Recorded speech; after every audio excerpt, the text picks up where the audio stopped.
Bonjour à tous, je m'appelle Astrid et je suis ravie de vous accueillir chez We Love Belgian Brands, le premier podcast qui parle de la mode belge, un secteur aux multiples facettes et à la richesse créative parfois méconnue. Avec ce podcast, je tends le micro aux créateurs, entrepreneurs, CEO, agents, passionnés.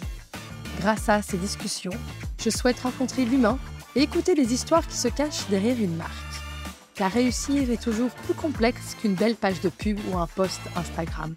Joie, difficultés, coup de chance ou sortie de parcours, monter sa maison de prêt-à-porter ou d'accessoires est un long voyage. Alors aujourd'hui, avec vous, j'aimerais voyager au cœur des marques belges pour partager, questionner les modèles et dévoiler l'humain qui se cache derrière nos petits et grands succès.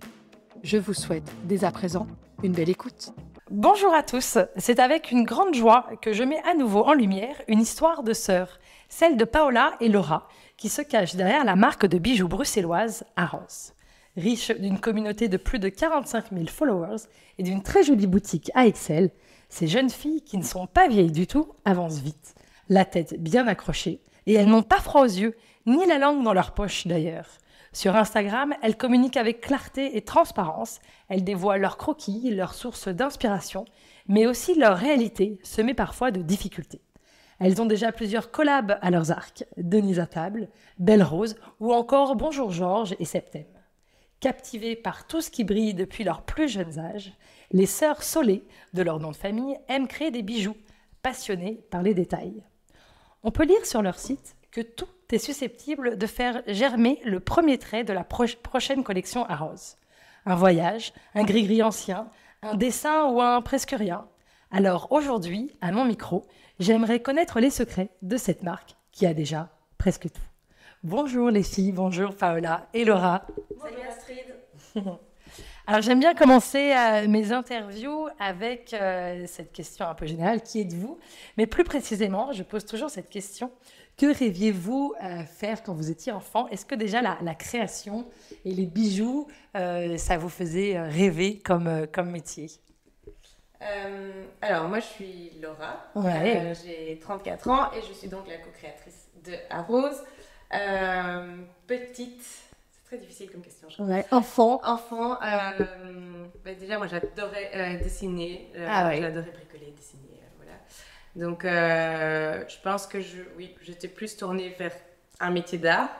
Et puis, avec notre maman, on faisait beaucoup de bricolage et pas mal on enfilait des perles. Ah, super. C'est pas mal de colliers, de petits bracelets. Donc, oui, on a toujours été baignés un petit peu dedans. Dans la créativité, quoi. Et toi aussi Paula? Oui, c'est vrai qu'après, j'étais moins dessin. Je veux dire, je dessinais, gribouillais, mais j'avais moins de patience que Laura à ce niveau-là. J'étais plus à me mettre en scène, si je peux dire ça comme ça, mais à faire rigoler les gens, essayer. J'aimais beaucoup danser, donc c'est vrai que je dirais moins de métiers manuels. Après, c'est vrai que j'adorais, comme Laura disait, faire des petites bagues avec notre maman, ou faire des bracelets, des colliers. Ça, c'était toujours une très chouette activité. Et sinon, donc oui, le rêve en tant qu'enfant, peut-être j'aimais bien être avec aider les enfants ou partager en fait avec avoir quelque chose de partage. Je dirais plus dans le partage, donc c'est ça aussi où mon métier, en tout cas mes études, c'est en logopédie. Donc j'ai fait donc je suis logopède de formation et puis j'ai beaucoup aidé Laura au début du lancement d'Arros et puis voilà, on s'est associés petit à petit. Super, je trouve ça cofondatrice d'Arros. Je trouve ça toujours en effet intéressant. C'est quoi les parcours qui vous a amené assez vite, assez jeune, j'imagine quand même, à lancer votre marque de bijoux?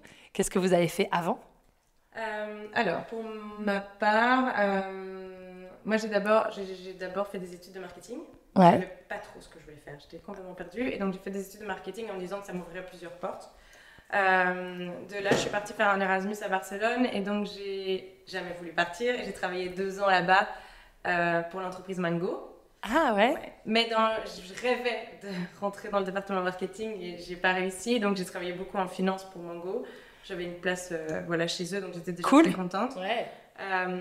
Et après 2 ans, j'ai décidé de rentrer. Et là, j'ai dû un peu faire un choix de carrière. Donc j'ai un peu aidé ma maman, qui a une bijouterie, donc, en m'occupant des achats et tout ça. Et parallèlement, j'ai commencé des études de joaillerie.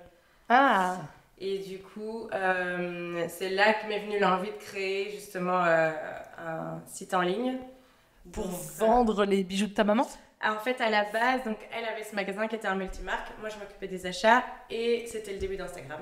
Je dirais il y a 10 ans, ouais.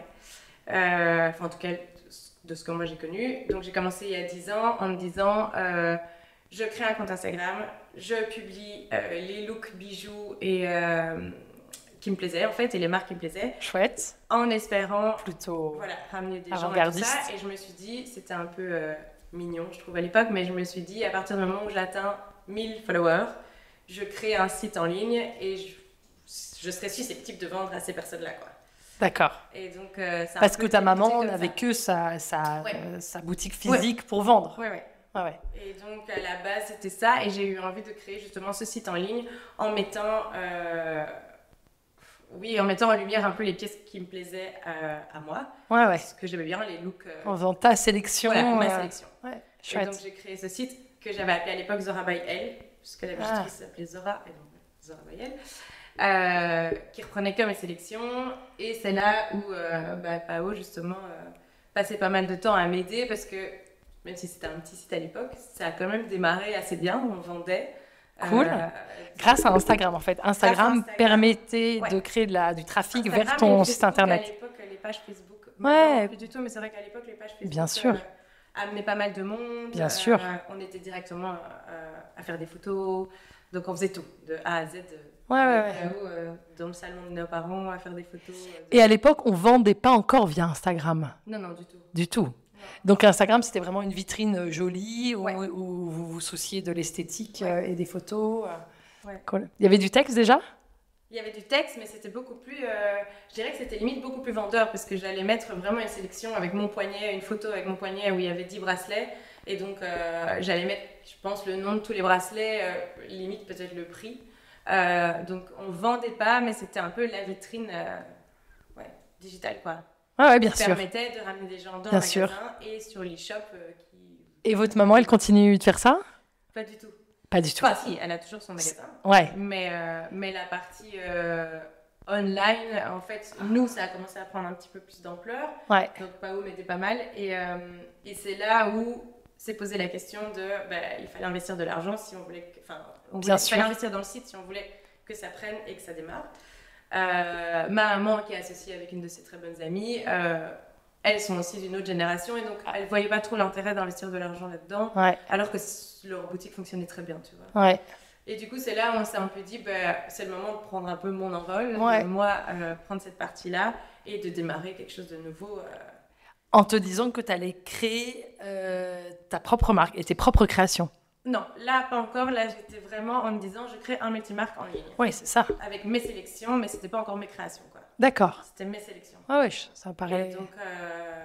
Et donc, c'est là où j'ai commencé... Et du coup, tu chinais des marques à droite, à gauche, que tu proposais... Je voyageais pas... Enfin, je voyageais, oui. En fait, grâce à ma maman qui, elle, avait un peu ses marques et ses fournisseurs, j'avais pas mal de petites marques que j'aimais bien aller voir en Italie et à Paris. Cool. Et donc, j'ai commencé comme ça.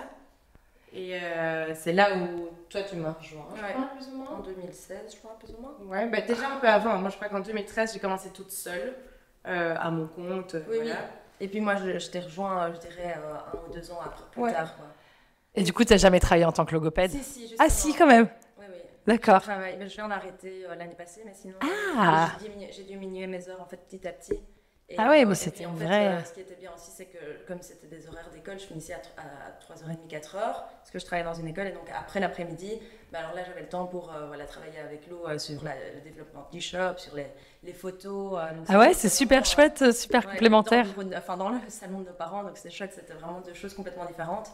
Et puis, donc je dirais je pense que j'ai fait ça pendant 1 ou 2 ans. Et puis après, j'ai vraiment diminué mes heures petit à petit, d'année en année. Et là, l'année passée, en fait, comme Laura est tombée enceinte aussi, je me suis dit, ça tombait juste en septembre. Je me suis dit, je vais faire un peu une pause à l'école pour voir aussi si en fait, au final, avoir juste un boulot aussi et avoir juste la tête à ça.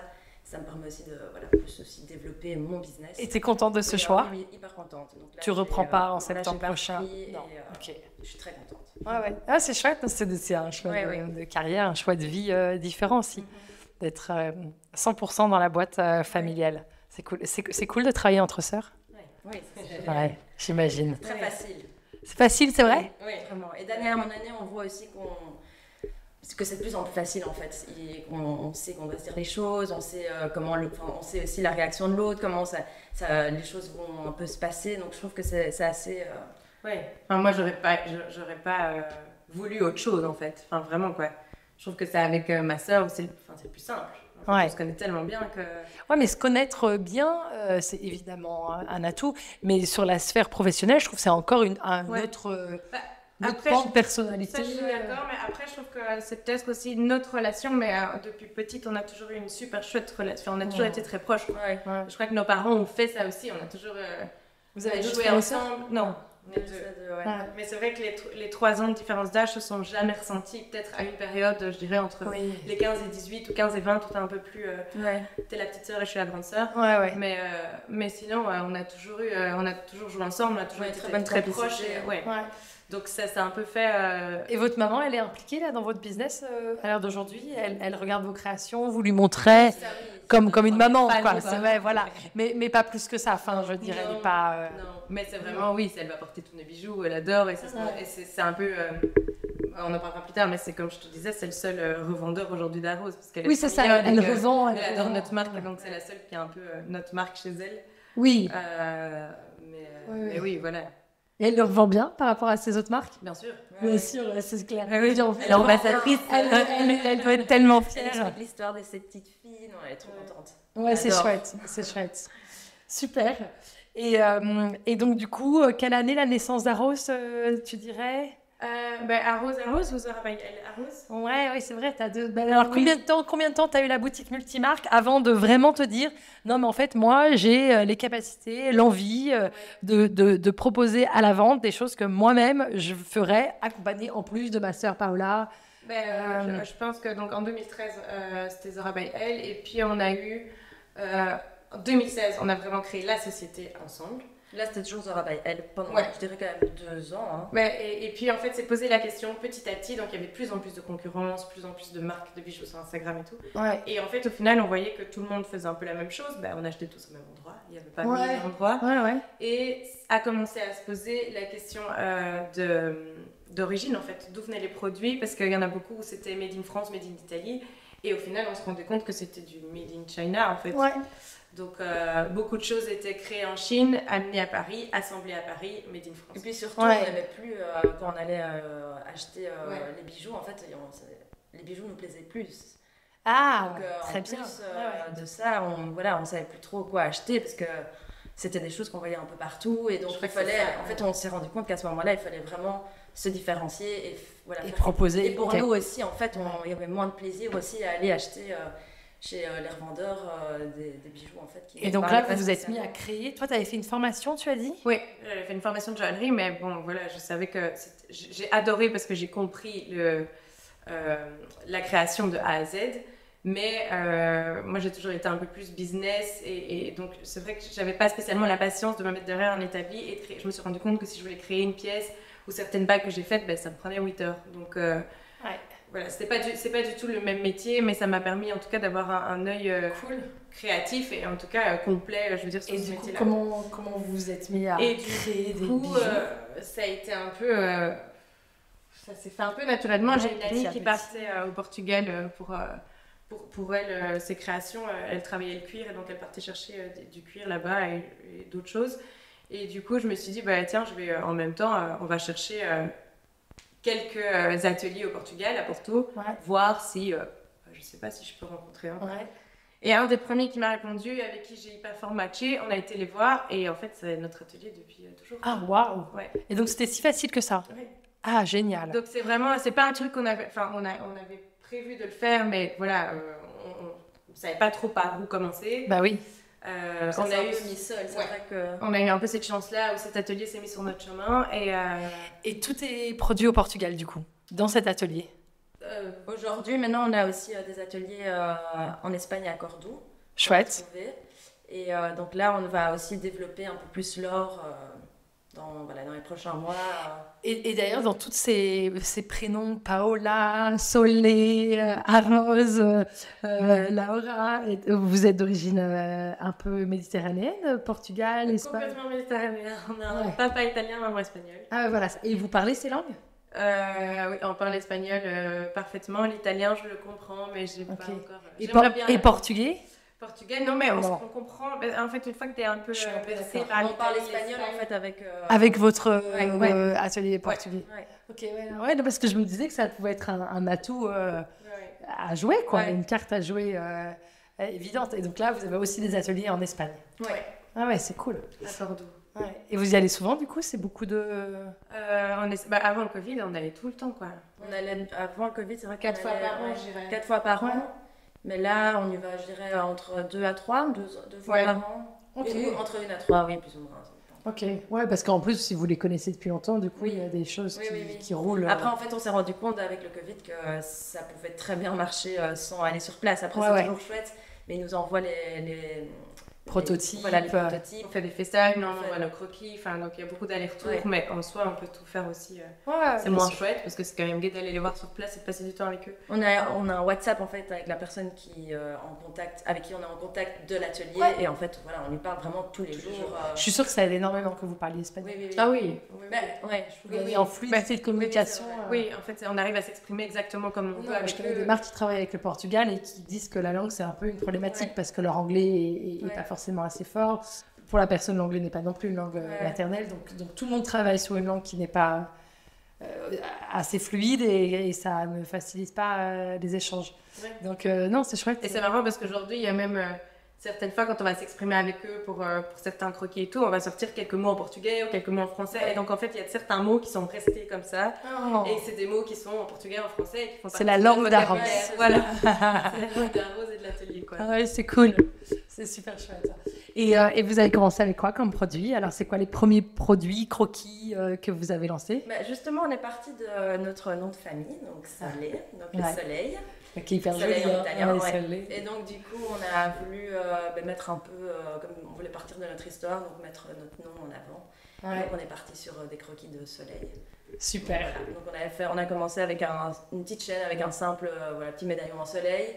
Puis un peu plus grand où c'était le lever du soleil, donc on a un peu on les a toujours, hein. C'est des pièces qu'on a créées. Les boucles d'oreilles aussi. Ils plaisent toujours. Ils sont toujours, ils font partie de nos best-sellers, quoi. Aujourd'hui, on a encore vendu le pendentif Aurora.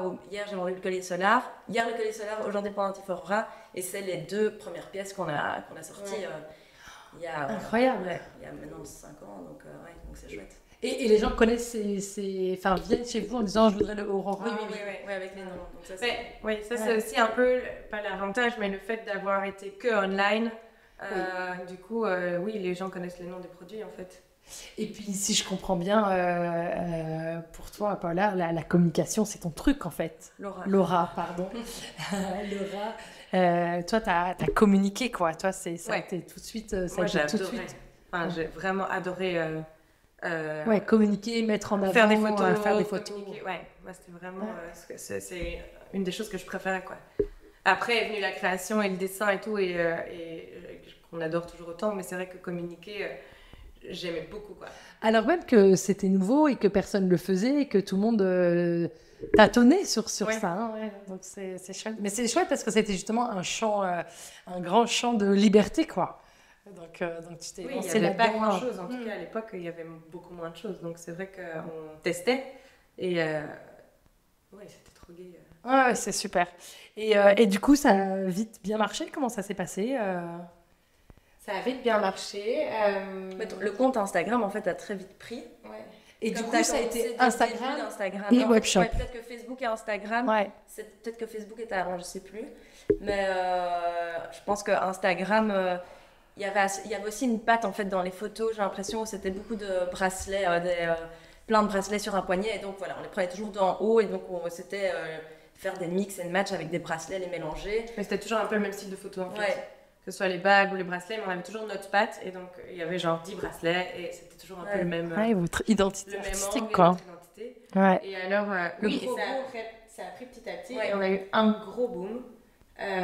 Où à l'époque, Chiara Ferragni avait lancé sa marque de bijoux. Très bon coup marketing. Ouais, qui n'était pas très... Non, qui c'était était pas- pas dingue, mais non. c'était un... Voilà, Un peu sympa, c'était le- vulgaire, mais c'était pas Ouais. très quoi. C'était la marque de Chiara Ferragni. Et du coup, nous, comme on était multimarque, on avait pris cette marque sur notre shop. Mais du coup, on faisait des photos de ces bijoux. Et donc, on a eu, je pense qu'elle a repartagé 2 fois notre photo. Sur son compte à elle de Chiara Ferragni, elle a partagé la photo des bracelets avec les bracelets de sa collection, quoi. Et là, Ouais. c'est le jour où j'ai coupé les notifications Instagram, quoi. Parce que mon téléphone, je crois, pendant 2 jours, n'arrêtait pas. Et donc, je pense que... Mais parce que les gens qui suivaient Chiara Ferragni eux, se sont mis à découvrir ses bijoux à elle à travers votre En photo. fait, elle avait posté vraiment une de nos photos prises du dessus Ouais, je avec tous comprends. nos bracelets. Je crois que ça donnait Et, peut-être envie parce qu'il y avait plein de. Ah, plein de tous choses vos sur la bracelets photo. plus Oui, les c'est siens. ça. Ouais. Oui, Ouais. on avait Ah oui, mélangé c'est les vrai que choses. c'est Je chouette. pense que même dans la légende, elle avait mis Arros Jewelry tagué. Donc on Zora voyait- by Elle à l'époque. Oui, ouais. Zora by Elle. Ouais. Et donc on voyait clairement notre nom. Et je pense que là... Ah, j'ai ça, cette c'est photo. cool. Ouais. Je les ai encore. Ouais. Mais, et du coup, franchement, je vais pas dire de bêtises, mais je pense qu'en 24 heures, on a pris 10 000 followers, quoi. Ah, waouh. Ah oui, c'était...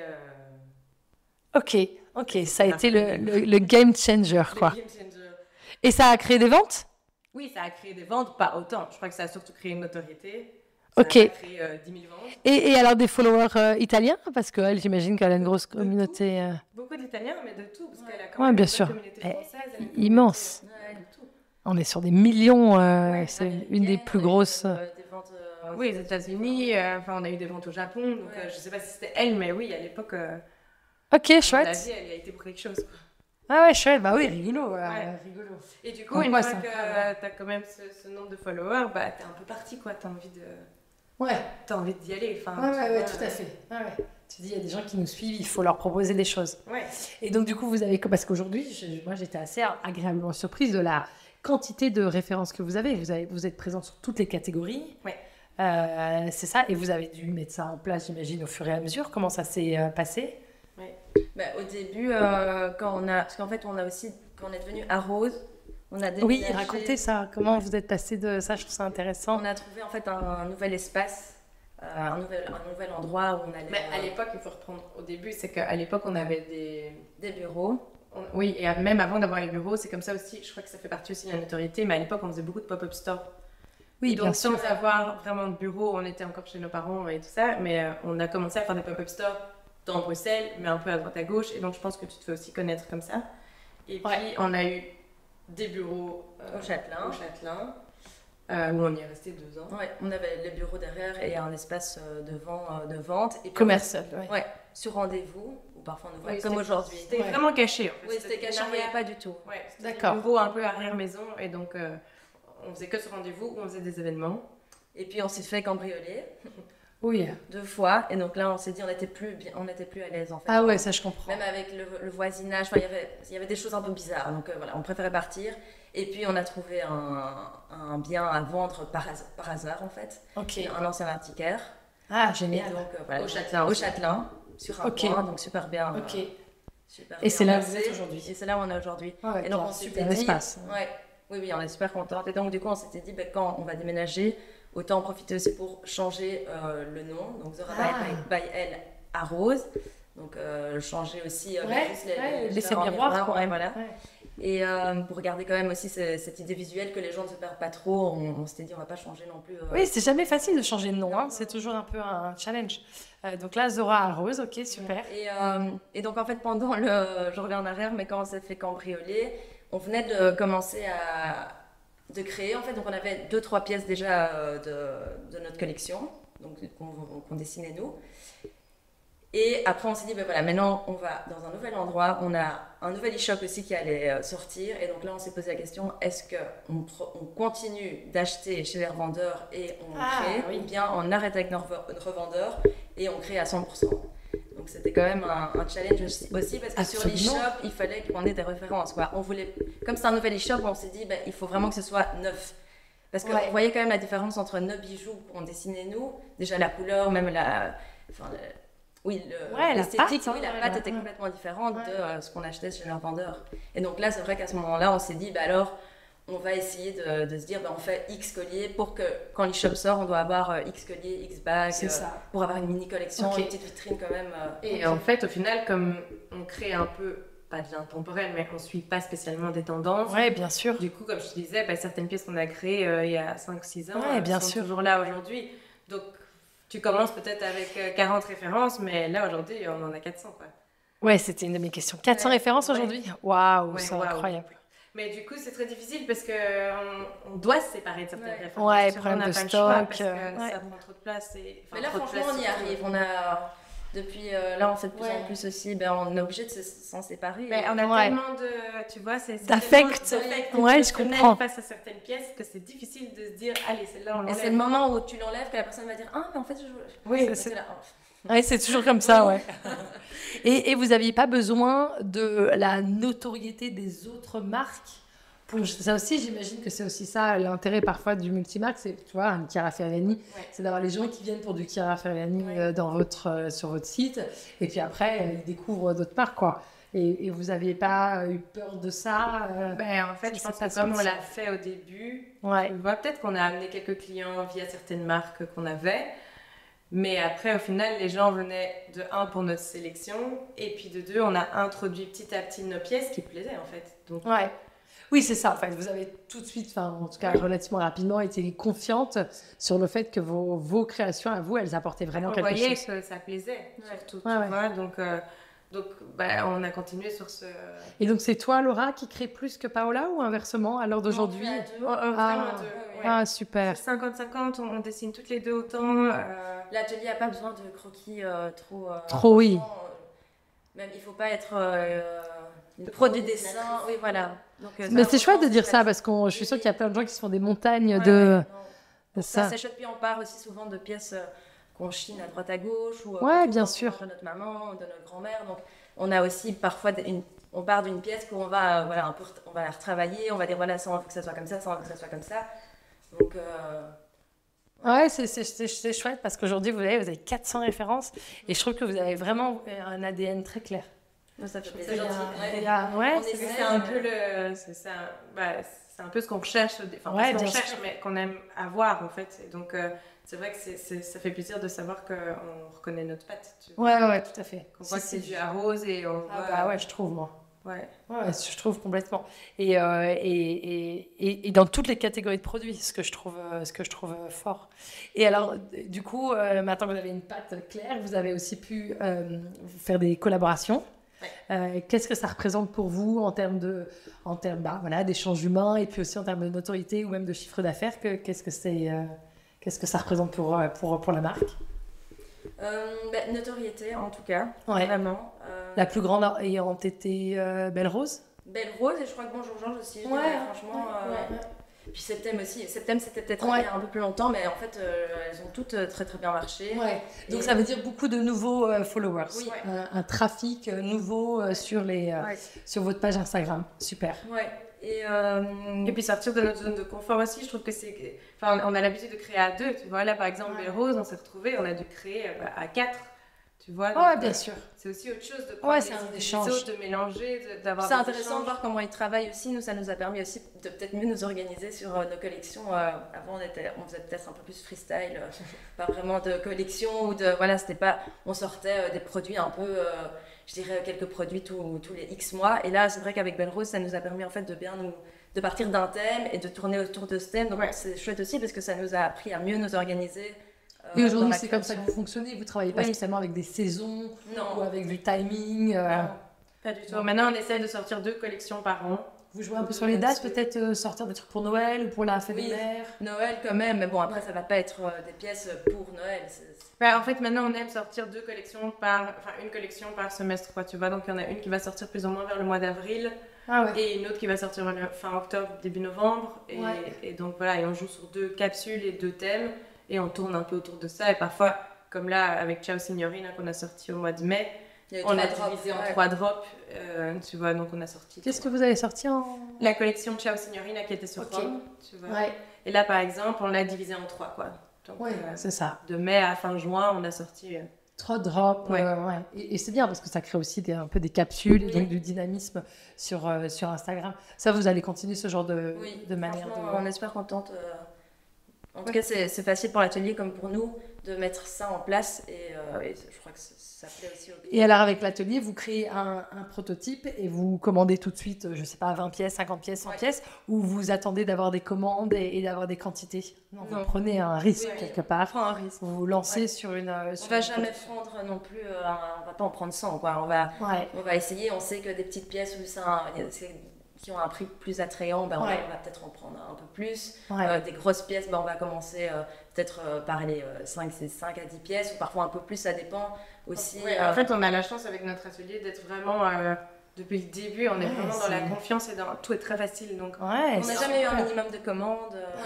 Waouh! S'il y a certaines pièces qu'on veut créer, on ne sait pas trop si on a envie de la lancer ou pas, et au début on se dit on commande 5 pièces, et puis on voit que ça cartonne, et donc on peut en commander 20. On peut le faire, tu vois, donc y a et pas, c'est assez rapide. C'est ce que j'allais dire. Et quels sont les délais? Ou par exemple, tu en commandes 50 et tu les vends en 3 semaines, tu peux relancer une production? Oui. Et du coup, ça mettra combien de temps? Ça dépend. Ça dépend de eux, ça dépend... Mais je dirais entre une semaine et parfois ça peut mettre un mois, quoi. Ça dépend vraiment. Ouais. Ok. On fait certaines choses sur précommande. Oui, ça peut être intéressant. Tout ce qui est bijoux or, on fait sur précommande. Ouais, d'accord. Parce qu'en effet, peut-être reprécisons pour tout le monde que donc c'est des bijoux fantaisie, on peut dire ça. Ouais, on n'a pas trop ce mot, mais c'est ça. Ouais. Qu'est-ce qu'il faudrait dire d'autre? Moi aussi, en le disant, je me suis dit, c'est moche. Mais oui, c'est un peu ça. C'est juste que c'est des bijoux, je veux dire, en argent et vermeil, qui sont abordables, je dirais. Mais où justement, c'est pas. Parce que moi, quand j'entends fantaisie, j'entends plus le bijou que tu portes 2 fois, qui devient un peu noir je suis d'accord. Tu portes plus. Et donc là, notre but, c'est des bijoux qui peuvent durer dans le temps. Donc on essaye de faire vraiment. C'est des bijoux que tu peux porter pendant plusieurs années. Et si la couleur part un petit peu avec le temps, ça va jamais rouiller ou devenir vert. On refait un bain. Ouais, ça j'ai vu ça, je trouvais ça intéressant. Donc de garder son bijou et de pouvoir lui offrir un nouveau bain, quoi. Ouais. Et ce serait quoi au bout de combien d'années ou de mois? Nous on a des services Second Life. Et donc, en fait, on donne déjà une garantie de 1 an. Donc si la première année ton bijou casse ou ton bijou décolore ou quoi que ce soit, on le prend, c'est à notre charge. D'accord. Et après cette année-là, on te permet toujours de refaire un bain ou de réparer ton bijou. Donc si tu as une chaîne que tu as achetée chez nous il y a 4 ans et qui est cassée ou la couleur s'estompe un petit peu, tu peux revenir chez nous. Le service est payant, mais tu récupères un bijou neuf. Ouais, c'est super. On reste pas dans le tiroir décoloré. Et c'est vraiment comme si tu venais de l'acheter, quoi. Ouais, c'est super. Et ça, vous le faites à Bruxelles ou ça, c'est aussi via un atelier? On va à l'atelier, c'est le même. Il y a des choses que vous faites à Bruxelles? Je pensais aussi aux personnalisations. Oui, les gravures, ça on fait à Bruxelles, dans le showroom directement. Et c'est important, ça? Il y a beaucoup de demandes là-dessus? Oui. Ouais, moi, je trouve ça chouette. Énormément, On a énormément de commandes personnalisées. Ouais. Que ce soit au showroom ou en ligne, en fait, on a vraiment développé aussi, Mac Arnold, nos développeurs ont développé un super programme où tu peux directement personnaliser sur l'e-shop, donc ça c'est chouette aussi pour le client de voir directement à quoi sa gravure c'est vraiment un programme où tu vois réellement ce que ta gravure va être sur le site. Et ça, donc les gens peuvent acheter en ligne et voir déjà de manière... Ils ont une prévisualisation de... c'est cool. Et donc ça, c'est presque du sur-mesure. C'est de la personnalisation, quoi. Ouais, c'est du sur-mesure. Parce qu'en plus, donc, ils peuvent graver un mot, un chiffre, il y a certaines typos qu'on propose. Mais maintenant, si toi, tu as envie, ton fils te fait un dessin sur papier, on peut très bien le remettre sur un médaillon, quoi. Ouais, j'ai déjà vu, c'est super de faire ça. Ouais. Très, très chouette. Et c'est quoi le délai? Des gravures? Ouais, combien de temps ça prend? Ah ouais, super. On fait ça au showroom. Si on a le médaillon de stock, je dirais entre 24 et 48 heures. Quoi. Ou directement, en fait, tu peux venir sur place au showroom et repartir avec ton bijou gravé. Non, mais je pense que vous avez l'air de trouver ça très naturel. Et moi, je pense que c'est exceptionnel. Hein. Je pense qu'il y a beaucoup de marques qui font ça, mais en fait, elles exportent aussi ce service-là. Et donc, du coup, il y a un délai. Donc, alors que vous, c'est vraiment sur place, à Bruxelles, fait directement. Et donc, c'est vous-même qui le faites? Oui. Et vous avez été formé pour ça? Oui. On a acheté la machine. Oui, bien sûr. On a eu une petite formation. Chouette, c'est super. Et aujourd'hui, d'ailleurs, vous faites plus de ventes en ligne ou dans la boutique? Comment ça se passe? Que la boutique, elle n'est pas tous les jours ouverte? Non. Elle est ouverte soit une fois par semaine, le mercredi ou le vendredi. un long week-end par mois. C'est pas toujours facile à comprendre. Du coup, là, on va mettre en place à partir de septembre, c'est qu'on ouvrira le showroom sans rendez-vous, du mercredi au samedi. Comme ça, c'est plus facile.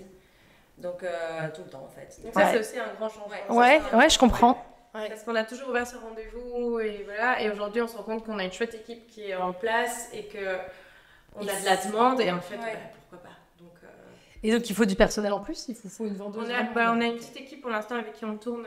Super. Qui est toujours là pour nos ouvertures, pour les ouvertures sur rendez-vous. Donc, on s'est dit, on va essayer. L'équipe est là, la demande y est aussi. Et donc, ok. Pourquoi pas se lancer et tenter, en tout cas, à partir de septembre, d'ouvrir du mercredi au samedi de 11 à 18. Génial. Sans rendez-vous. Génial. Ouais. Ouais, je pense que c'est deux clientèles différentes, en fait. Oui. Et donc, c'est bien de ne pas se couper. Et donc là, pour répondre à ta question, on est plus ou moins à 50-50, mais je dirais que le site, un peu plus. Ouais, on est plus à 60% sur les shops. Parce que le site est tout le temps, tu peux tout le temps sur le site, c'est sûr. Bien sûr. Le showroom, il est ouvert. Ouais, bien sûr. De temps en temps, donc bien sûr. Les bagues, c'est plus difficile à acheter en ligne, mais sinon c'est vrai que des boucles d'oreilles ou des colliers, c'est assez facile à vendre en ligne. Chouette. Et c'est quoi les autres projets futurs?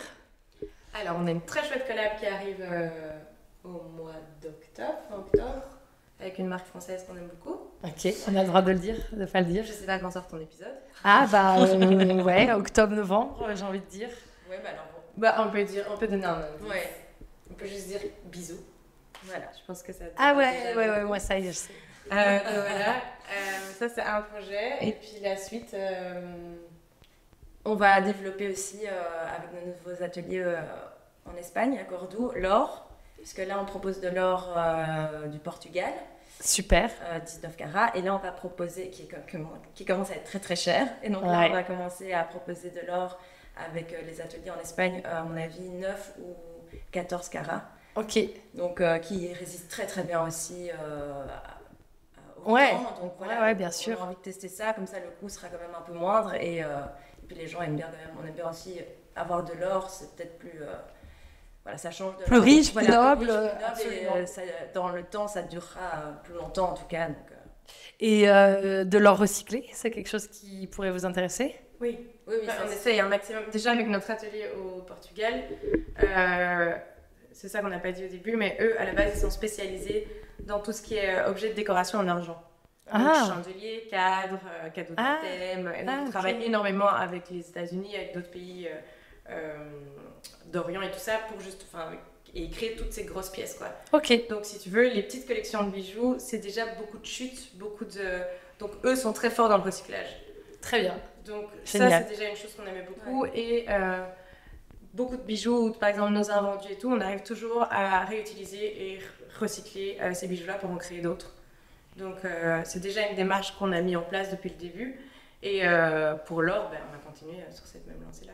Cool. Parce qu'en effet, c'est sur votre site, restaurer, récupérer. Ouais. Et donc, c'est vraiment ça, cette idée-là, quoi, de pouvoir... Ça reste aussi dans la même lancée que le Second Life. En fait. Ouais, tout à fait. Ouais. Absolument. Et les pierres, j'ai vu des petits bijoux avec des pierres. Elles viennent d'où, du coup, vos pierres? C'est des pierres semi-précieuses ou...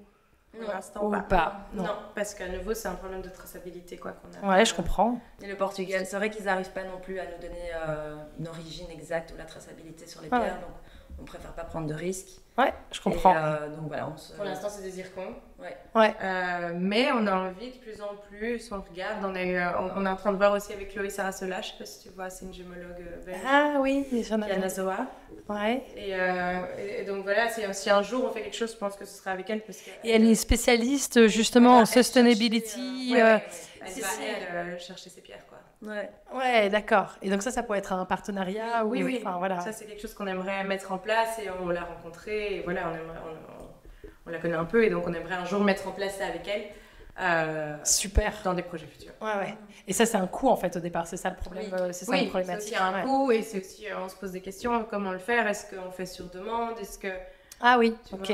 Donc, faire quelques modèles qu'on dessine et voilà, les gens, comme Laura disait, en précommande alors pour pas avoir... C'est une super idée, moi j'y crois beaucoup. Proposer des pierres, peut-être choisir 2-3 pierres qu'on proposerait sur l'e-shop et des modèles, et les gens pourront peut-être alors mixer je veux cette pierre avec ce modèle. Et puis du coup, ça peut presque être un peu du demi-mesure, où les gens ils peuvent un peu co-créer avec vous. Donc là, ce serait des prix, c'est vrai, complètement différents de ce qu'on propose. Donc, c'est quoi votre prix moyen aujourd'hui? Je dis 80 peut-être. Notre panier moyen est plus ou moins à 90 €. Ouais. Ok, d'accord. Maintenant, on vend des pièces entre 50 et 300. Ouais, c'est ça. Donc, ouais, tout à fait. Et là, du coup, ça, on serait au-dessus de 200 €, c'est ça que vous voulez dire? Oui, c'est sûr. Ouais, je comprends. C'est quoi d'ailleurs, vous, vos challenges aujourd'hui? Justement, c'est de pas de se réinventer, mais en tout cas d'aller chercher vers un modèle de produire sur demande, quoi. Ouais. Pour pouvoir monter en gamme, c'est ça votre ambition ou pas spécialement? Pas spécialement monter en gamme, mais suivre un peu nos clientes. Et je vois qu'aujourd'hui, on a envie de se faire plaisir pour une occasion avec une belle bague ou avec une belle pièce. Et donc, je trouve que c'est important, en tout cas, pas proposer que ça, mais de pouvoir proposer les deux. De pas avoir trop de stock, d'essayer d'être sur demande, quoi. Ouais, c'est une super. Je pense que c'est une super ambition. Et c'est ça aussi l'intérêt d'avoir créé une belle communauté, quoi. Une communauté qui serait contente de faire ça parce que c'est avec vous. Tu vois. Et ça, je pense que toutes les marques peuvent pas faire ça du jour au lendemain, mais qu'aujourd'hui, avec quand même 45 000 followers, vous avez l'impression d'avoir une clientèle fidèle? Oui, bien sûr. Ouais, ça m'étonne pas du tout. Ouais, on a des filles qui nous suivent depuis le début. Et en fait, on voit depuis le début, donc c'est chouette, les 9 ans, elles nous suivent et elles achètent, donc c'est cool. Et ces filles-là, elles ont aussi vieilli, elles ont aussi je leur souhaite en tout cas, agrandi leur pouvoir d'achat. Et moi, je crois beaucoup qu'il y a vraiment cette tendance de plus en plus, en tout cas moi je la ressens personnellement, d'acheter moins mais d'acheter mieux, quoi. Exactement. Et donc je pense que c'est ça aussi, tu vois, l'intérêt des marques, des petites marques, tu vois, mais pas des structures en tout cas plus humaines, c'est qu'il y a du sens derrière chaque création, chaque production, chaque dessin. Et du coup, je pense que on peut être sensible à ça en tant que client, quoi. C'était ça la phrase, hein. Réduire, réutiliser, recycler et restaurer sont des mots que nous apprécions particulièrement chez Arose. Et là, tu vois, par exemple, quand tu dis les clientes, si elles nous suivent depuis longtemps, on a vraiment des personnes avec ce service Second Life qui arrivent au showroom et qui ont 15 bijoux à faire dorer parce que c'est des bijoux qu'elles ont achetés il y a 5 ans et que elles ont envie de leur donner une nouvelle vie, tu vois. Donc c'est lié de te dire que ces personnes-là ont pas leur bijou est décoloré ou leur chaîne est cassée, je le jette et j'achète la nouvelle marque à la mode. Ouais, c'est super. Donc elles viennent et elles refont des bains et leurs bijoux, c'est comme si elles venaient de les acheter. Donc c'est trop gai de savoir que Ça coûte combien un bain? C'est combien un bain? 8 € pièce pour l'instant. Alors on a le test. C'est pas beaucoup, tu vois. Et donc ça vaut le coup, quoi. Ah oui, mais pour beaucoup de personnes trouvent ça cher. Ah bon? Parce qu'avant c'était gratuit en fait. On vient de changer ça en janvier parce que j'ai vu. Donc on a dû aussi expliquer. On offrait ce service avant et voilà. Mais après les ventes augmentent, on a plus. Mais l'atelier nous demande aussi maintenant de l'argent. Les matières premières augmentent. Ça me paraît évident en fait. Oui, en fait oui. Bon, c'est juste. Ils ont commencé aussi avec nous. Transition. Ils créent pour aucune autre marque. En fait, ils créent vraiment que pour nous. Donc du coup ils ont commencé à tâtons. Les prototypes ils nous les faisaient pas payer. Donc là c'est vrai qu'aujourd'hui petit à petit, c'est normal aussi. Hein, ils se professionnalisent, ça prend de l'ampleur. Ils peuvent plus, tout ne peut plus être gratuit. Donc on évolue avec eux. Donc, voilà, et je pense que 8 €. En fait, c'est ça, c'est que quand tu achètes une pièce, par exemple 80 €, que tu l'as portée 2-3 ans, que la couleur s'estompe un peu, et que tu payes 8 €, mais que c'est comme si tu venais de racheter une pièce à 80 €. Ah bah oui. Le deal est quand même cool, quoi. Ah bah moi aussi, je trouve ça complètement. Et c'est parti pour 3 ans, donc. Ouais. Non, bien sûr. Non, tu sais, dans l'horlogerie, il y a des marques de luxe, évidemment, où si tu veux refaire ton bracelet ou des trucs comme ça, c'est de nouveau des montants de 500, 1000 €, 1200 €, alors même qu'on va dans une très belle marque et que tu imagines qu'il y a un service de folie, mais il t'explique aussi que ça va être un travail manuel, que ça va être du service sur mesure. Et il s'adresse à cette clientèle de toute manière aisée. Et le service pour le nouveau bracelet, il est à nouveau de 1000 ou 2000 €. Hein. Donc je pense qu'il ne faut pas... Enfin voilà, ça s'explique aussi qu'il y a un service qui demande de la main-d'œuvre et que la main-d'œuvre se paye en fait. Je pense que c'est ça aussi. Voilà, c'est ça aussi. Et puis ça te permet de ne pas racheter autre chose, de pouvoir réutiliser ce que tu as. Ouais, tout à fait. Est-ce que justement, donc vous disiez, hein, vous produisez au Portugal, en Espagne, à Bruxelles, c'est plutôt les gravures. Vous avez ces origines italiennes aussi. Est-ce que vous vous sentez quand même une marque belge? Et ce serait quoi pour vous la mode belge? Vas-y, je crois qu'on se sent totalement une marque belge. Ah oui, ça c'est sûr. Cool. Cool. Une marque belge. Et je trouve qu'en Belgique, le savoir-faire, je trouve qu'il est quand même incroyable. Ah ouais. Des marques comme Delvaux. Ouais. Waterson & Waterson & je trouve que... Ah ouais, tu prêches une convaincue. Voilà. Et l'audace, moi c'est ça que j'adore, quoi. Je trouve qu'on a des marques qui sont complètement décalées. Oui, enfin qui osent, quoi. Ouais, qui osent. Ouais, même Valentine Whitmer, je trouve que tout est très... ouais. C'est waouh, enfin, tu vois, c'est pas... Il y a d'accord, quoi. Ouais. Et pour moi, il y a aussi vraiment une définition d'exigence. Tu vois, c'est très vite quand même de qualité, c'est très vite... Et très humble, parce que je trouve que c'est ce que je trouve que comme on est un petit pays, tu vois, on n'a pas ce truc où il y a 50 000 marques qui sortent, et donc absolument. On arrive toujours à garder un peu les pieds sur terre. Ouais, tout à fait. C'est le belge, je trouve. Ouais, c'est vrai. Non, mais c'est vrai, c'est le truc. Et c'est là où moi j'aime bien justement dire allez, soyons fiers, dites haut et fort que vous êtes trop bien, quoi, que c'est super ce que vous faites. Et il y a enfin, il y en a plein, quoi. Je trouve que les marques belges, des belles marques. C'est chouette, de plus en plus on découvre avec vraiment une patte à elle et quelque chose d'original, je trouve. Donc, Et vous d'ailleurs, dans vos 45 500 followers, c'est combien de pourcentage de Belges? Beaucoup, hein. Ouais. En France, un peu peut-être? Oui, France. Parce que je me dis Septem, Bonjour Georges, ça a dû vous apporter une notoriété en France. Des clients français. Ouais. Mais bon, là, c'est vrai qu'avec ces collabs, ça nous a ramené plus. Mais on est à plus de 80% de Belges ou... Je dirais 70-80 de Belges et le reste vient un peu Espagne, Italie, France. Ah ouais, cool. On a quand même quelques commandes en Espagne, en Italie, Allemagne, Ok.